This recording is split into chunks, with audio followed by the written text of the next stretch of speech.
Olá a todos, espero que estejam bem. Professor Celso, novamente com vocês. Bem-vindos aí para mais um Quarto de Sabedoria. Hoje, quinta-feira, dia 21 de maio de 2026. Sejam todos muito bem-vindos, tá bom? Hoje eu quero tratar um assunto rápido, tá? Uma conversa bem rápida. Ontem, né, eu estava em aula, né, nas minhas lives de aula aí que eu inaugurei, que está tendo uma presença muito boa. Agradeço a todos aí que participam. Continuem participando, continuem compartilhando o vídeo, curtindo, deixando seu comentário, tá? Isso vai me deixar muito feliz, né? Saber se você está gostando do meu trabalho ou não. Deixe lá, né? Dê sugestões, tá bom? Para a gente poder continuar. E, né, o tema era quase que uma treta, né? Porque tinha a ver com política, religião e economia. E o tema tinha a ver com o envolvimento da religião cristã, né, no caso aqui no Brasil, na política. Eu estava explicando ali com relação ao fato de que primeiro foi a Igreja Católica, que se envolve na centralidade política, e depois as igrejas evangélicas, elas começam, né, com uma espécie de veia, né, que vai se espalhando ali, pegando todos os cantinhos da sociedade, onde a Igreja Católica também não chegava. E aí, com a teologia da prosperidade, criada na década de 70 nos Estados Unidos, trazida para cá um pouquinho depois, vai ter um boom, digamos assim, de evangélicos que vão se envolver com política. Tanto é que hoje nós temos uma bancada evangélica no Congresso Nacional que vota em assuntos que estão relacionados a uma sociedade de costumes a partir de um padrão moral judaico-cristão.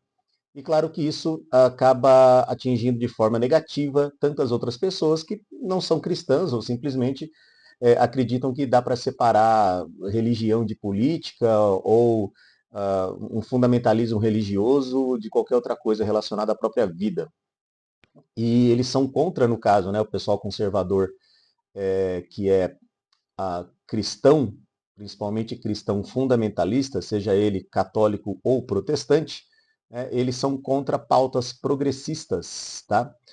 O que é um pouco estranho, porque quase todos desse nicho, tanto cristãos quanto católicos, querem justiça social, querem jornada de trabalho justa, querem salário digno, sabe? E são pautas progressistas, então eu não sei por que, que eles reclamam disso. Mas enfim, entrou na live um querido, tá? Um conhecido meu, uma pessoa que eu respeito bastante, e ele, né, diferente daquilo que eu havia falado, de no debate a gente discutir sobre as propostas que os políticos fazem, né, sobre se realmente elas estão dando certo, se não estão, o que precisa ser feito ou não, como quase todo fundamentalista, com todo o respeito que eu tenho a ele, ele começou simplesmente a atacar pessoas, né, no caso pessoas da política progressista, né?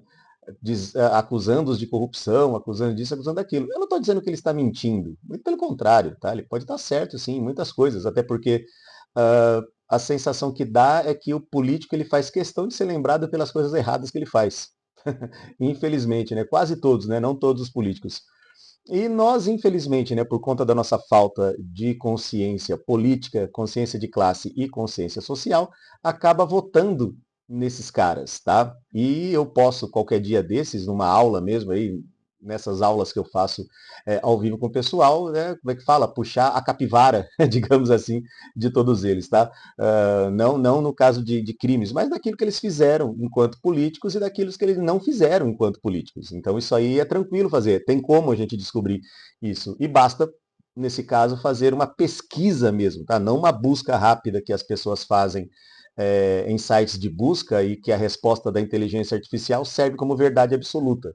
Tá? O mais engraçado é que no final, a própria inteligência artificial avisa, pode conter erros, tá? Ou seja, ela erra também, tá? Até porque ela é programada por homens. Então, o que me deixou mais assim angustiado é saber o quanto que as pessoas preferem ser ignorantes, não ignorante de mal educada, tá? Não estou dizendo isso, tá? Se ele foi mal educado, pelo menos não foi comigo, deve ter sido com algum colega que estava ali no chat, né? Mas entristece saber que a pessoa ela faz questão de não querer saber as coisas. Por mais que se explique, por mais que a gente tente indicar certas leituras, indicar certas ações que ele pode tomar para buscar mais conhecimento, ele insiste em acreditar naquilo que o líder religioso fala ou que o político de estimação dele fala. E pela enésima vez, Político não foi feito para ser idolatrado. Político foi feito para ser cobrado. Se ele está lá querendo estar no poder e ele pede a nós essa autorização, somos nós, eleitores, que devemos cobrar esses caras. O problema é que ele aparece num bairro pobre, numa igreja cheia de gente que está ali querendo ser rico, pedindo para Deus para ser rico.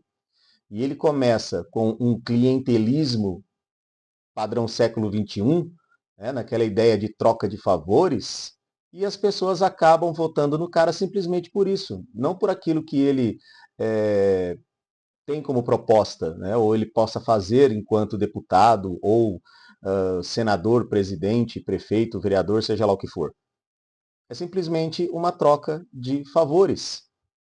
E os líderes evangélicos sabem disso, e os líderes evangélicos fazem o possível para que, dentro de uma igreja evangélica, tenha a maior quantidade de gado necessário para que apenas ao som do berrante eles continuem a caminhada deles. Tá? Não vou dizer que na igreja católica não é diferente. O problema, no caso da igreja católica, é que eu nunca vi mesmo, sabe, político subindo em altar da igreja para estar falando. Sabe? Eu sou católico há bastante tempo, tá? E eu nunca vi isso acontecendo. Pode acontecer do lado de fora, por meio de algum padre, algum bispo, que faça algum discurso que seja meio diferente da realidade? Pode acontecer, como está acontecendo hoje em dia.